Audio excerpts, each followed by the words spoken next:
तुम्ही एखाद्या पेशंटला तुम्ही बोललेला आहात का असं कधी की की you are not ready for baby yet, तुम्ही आता त्याच्या मोमेंटला तुम्ही बाळ नाही करू शकतो?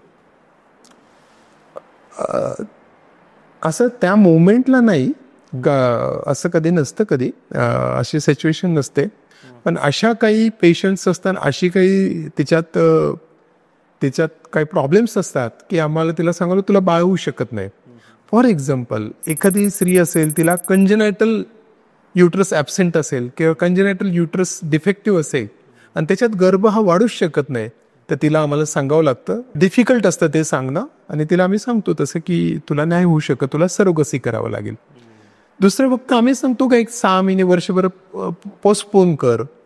PCODच्या पेशंट असतात, पॉलिसिस्टिक ओव्हरियन डिसीजच्या पेशंट असतात, खूप वेट असतं त्यांना, तिला सांगावं लागतं तू लाईफस्टाईल मॉडिफिकेशन्स कर, वेट रिड्यूस कर, ह्या गोष्टी बदल, हे मेडिसिन 6 महिने घे, मग 6 महिन्यांनी ये, असं आम्ही सांगतो. पण असं व्हेरी रेअर येतो. जसं तुला म्हटलं का, इवन युट्रसचं लायनिंग खराब असलं, एंडोमेट्रियम वाढतच नसलं आणि काही करता ते वाढणार नसलं, तर मग तिला आम्हाला सरोगसी हा ऑप्शन द्यावा लागतो.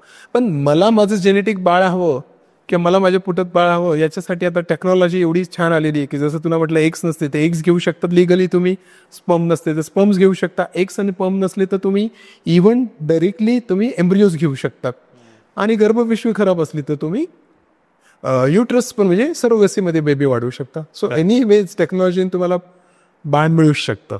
करेक्ट.